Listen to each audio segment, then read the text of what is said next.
আজকের গল্পটা সুকিয়ার গল্প। সুকিয়া একজন কৃষক, সারাদিন জমিতেই কাজ করে। বাড়িতে তার স্ত্রী রয়েছে, আর কেউ নেই।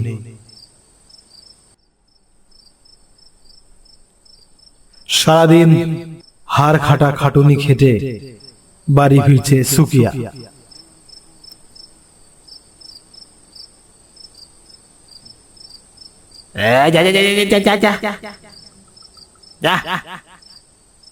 সারাদিন ধান জমির ঘাস খেয়ে বেরিয়েও তোদের খাওয়ার রেশ মেটে না। এইদিকে আমি সারা না খেয়ে পেট আর পেট শুকিয়ে যাচ্ছে। যা যা যা যা বাড়ি যা।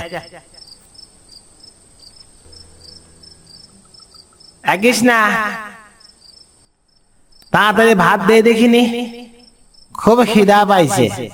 পেট আর পিঠ একবারে ঠেকে গিয়েছে। তাড়াতাড়ি ভাত লাগা দেখি। ভাত তো হয়নি কো, খড়ি আনতে দেরি হয়ে গেল। একটু বসো, ভাত এক্ষুনি হয়ে যাবে। হ্যাঁ, সারাদিন হাড় ভাঙা খাটুনি খেটে এসে এখনো ভাত হয়নি। তোর ভাত তুই খা, আর ভাত খাবো লাই। এই চললাম, তোর ভাত তুই খা।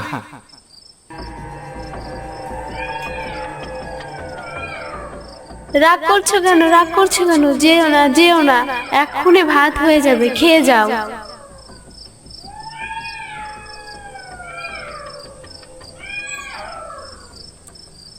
সুকিয়া একদম রেগে মেগে লাল। সারাদিন হাড় ভাঙা খাটুনির পর যখন বাড়িতে এসে দেখলো রান্না হয়নি, মাথায় তো আগুন সুকিয়ার। সুকিয়া সন্ধ্যেবেলায় বেরিয়ে পড়লো বাড়ি থেকে, বনের দিকে হাঁটতে শুরু করলো।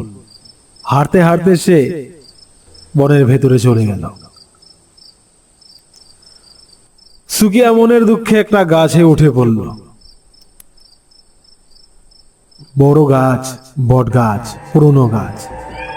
গভীর জঙ্গলের ভেতরে এখানে কেউ আসে না, কিন্তু সুকিয়া মনে এতটাই রাগ জমেছে, সে এই ঘন জঙ্গলে চলে এসেছে। গাছের উপর উঠে সুকিয়া চুপচাপ বসে রয়েছে। আজ সে বউয়ের হাতে রান্না খাবে না, দেরি হয়েছে তাই। এইদিকে আবার সুকিয়ার বউ আধা ঘন্টা পর রান্না টান্না যখন হয়েছে, তখন ভাত তাত বেশ একটা ক্যানের মধ্যে বেঁধে জঙ্গলের দিকে আসতে শুরু করেছে। অনেকটাই খুঁজে বেড়াচ্ছে সুকিয়ার বউ, কিন্তু সুকিয়াকে তো পাচ্ছে না। গেল কোথায়? এই মিন সেজে গেল কোথায়? সারাদিন কিচ্ছু খায় নাই, রান্না করতে দেরি হয়েছে জন্য চইলা গেছে। এখন আমি কোনে খুঁজে বেড়ামু তারে? এই ঘন জঙ্গলে অন্ধকারে আমি তারে কোনে খুঁজে পামু? এই যে গেলা, কই কই গেলা? মিন সেটা যে গেল কোনে? অনেক খোঁজাখুঁজি করার পর সুকিয়ার বউ দেখতে পেল এক বট গাছের ডালে বসে রয়েছে সুকিয়া। এই যে তুমি এখানে বসে আছো, আমি তোমারে গোটা গ্রাম খুঁজে বেড়াচ্ছি, তুমি এই ভুতুরা জঙ্গলে বসে আছো। নাও, খায়া নাও। তোর ভাত তুই খা, আমি আর খাবো না। যা, তুই খা। নাও নাও, আর রাগ করতে লাগবো না। ভগবান যার কপালে যে ভাত রাইখা আছে, সেটা তারই খাইতে লাগবো। দেখুমনি ভগবান কত কিছু আমার লিখে রাখছে। তোর এই ভাত আমি খামু না, খামু না, খামু না। যা। ঠিক আছে, এই ভাত এই যে রাইখে গেলাম।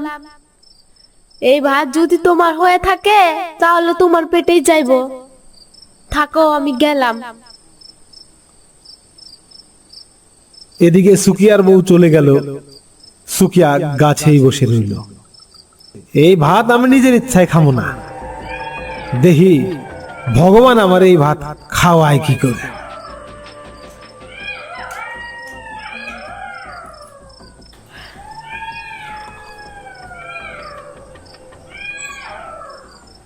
শীতের রাত। রাত যত বাড়তে শুরু করলো, শীতও বাড়তে শুরু করলো। কুকিয়ে শুকিয়ে শুকিয়া গাছের উপর বসে রয়েছে। নিস্তব্ধ পরিবেশ। জঙ্গলে শিয়াল কুকুর ডাকছে, পেঁচাও ডাকছে। ঠিক এরকম একটা অবস্থায় জঙ্গলের এক সাইডে হঠাৎ হাতে মশাল নিয়ে ৩-৪ জন সুকিয়ার দিকেই আসছে। সুকিয়া যে গাছে বসে রয়েছে সেই রাস্তা দিয়েই আসছে।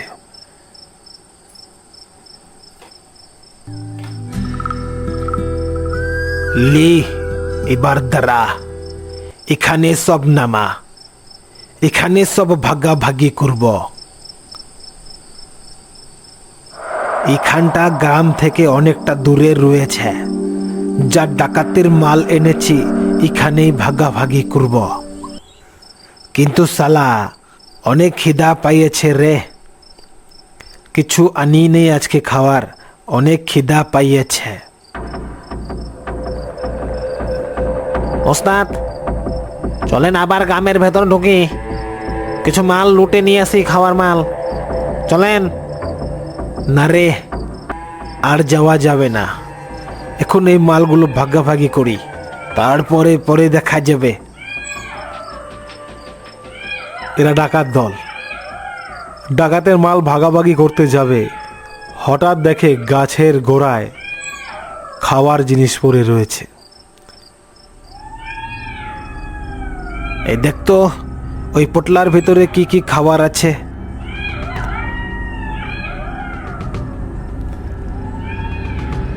ওস্তাদ, এ তো দেখছি ভাত মাছ রয়েছে। এখানে আবার আমাদের জন্য কে ভাত মাছ রেখে গেল রে? বাহ, কি দারুণ চমৎকার ঘটনা। আরে দাঁড়া, আগে খাস না। সালা ভাতের মধ্যে বিষও মিশিয়ে রাখতে পারে। দেখ তো কেউ আশেপাশে আছে নাকি। সালা আমাদের মেরে সবকিছু লুটে নিয়ে যাওয়ার প্ল্যান করেছে। খোঁজ, দেখ কে কোথায় আছে লুকিয়ে, খুঁজে বার কর।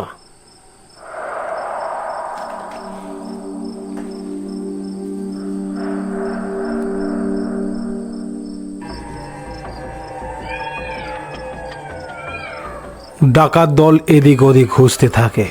অন্ধকারের মধ্যে জঙ্গলে তেমন কিছু খুঁজে পায় না।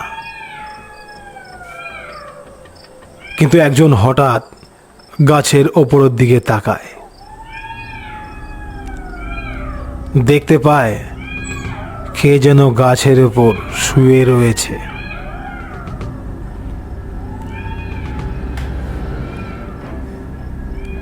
ওই দেখেন ওস্তাদ, গাছের উপর কে যেন শুয়ে আছে।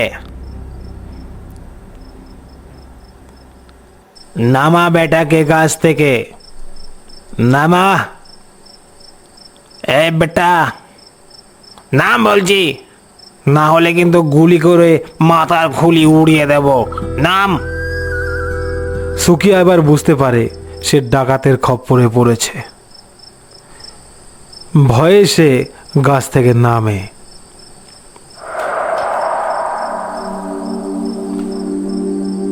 এই খাবার তুই গাছের নিচে রেখেছিস কেন?